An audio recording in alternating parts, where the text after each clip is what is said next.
El día de hoy les voy a hablar sobre la monarquía parlamentaria como forma de gobierno.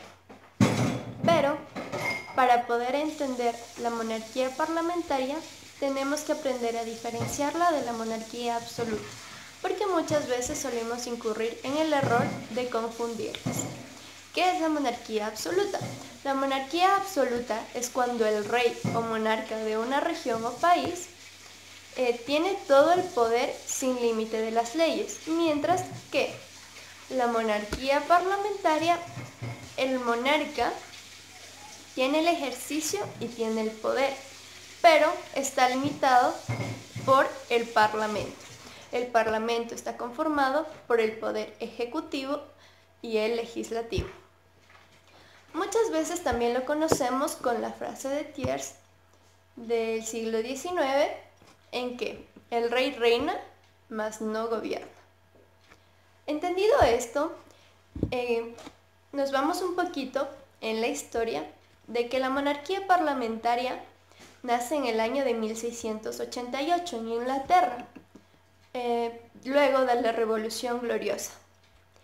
Pero podemos encontrar un hecho histórico en el que podemos observar la trascendencia de una monarquía absoluta a una monarquía parlamentaria. En el año de 1625, Inglaterra estaba bajo el poder de Carlos I, en unión de matrimonio con María de Francia. Esta unión de matrimonio generó un poco de conflictos en las sociedades, puesto que la mayoría de la sociedad era protestante. Pero en Inglaterra tener un poder económico bastante estable en esa época es lo que le permitió al rey Carlos I tener ese poder absoluto sobre Inglaterra, sin que se meta o sin que intervenga el parlamento. Se creó un parlamento corto que no duró mucho, aproximadamente duró un mes, puesto que el poder lo tenía prácticamente la corona. En el año de 1648 se genera una guerra civil. En esta guerra civil sale el líder militar Oliver Cromwell a la cabeza del parlamento. Se enfrenta al rey Carlos I. Al finalizar el conflicto, apresan al rey y el parlamento genera una sentencia, cuya sentencia fue la pena de muerte.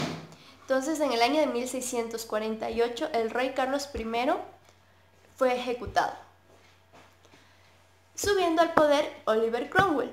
Cuando este murió en el año de 1658, sube al poder su hijo Richard Cromwell, pero no tuvo el apoyo del parlamento ni del pueblo, lo que provocó que destituyeran a Richard Cromwell y subiera al poder de Inglaterra Carlos II. Entonces aquí podemos ver como de un poder absolutista, que era el gobierno de Carlos I, pasó a un poder o una monarquía parlamentaria en el gobierno de Oliver y Carlos II.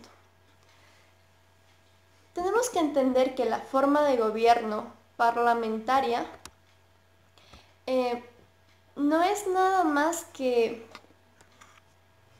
entender que el parlamentarismo afirma su poder frente a la corona y el gobierno gana autonomía frente al rey, por decirlo así.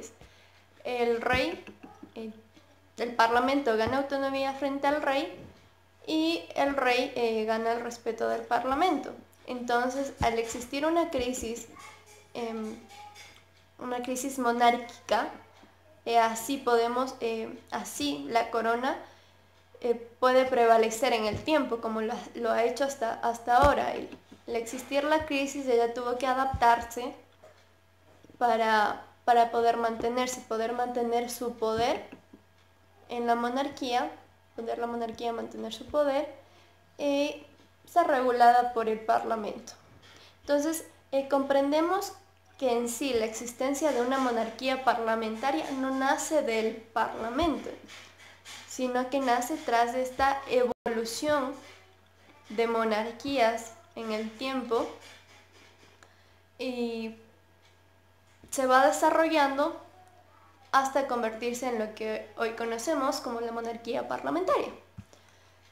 En muchos de los países actuales, como España, Inglaterra, entre muchos otros, son países que mantienen esta monarquía parlamentaria, porque durante la historia hubo un quiebre, se dieron cuenta que la monarquía absoluta no les funciona como la estabilidad de su gobierno, y se quedaron con la monarquía parlamentaria, porque esta provoca en sí un equilibrio entre el pueblo y la corona y la paz y estabilidad de esa región o ese país.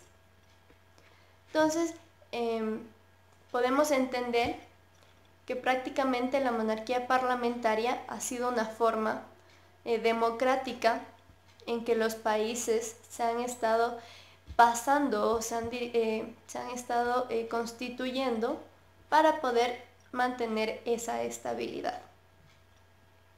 Eso sería todo por hoy con la monarquía parlamentaria. Muchas gracias.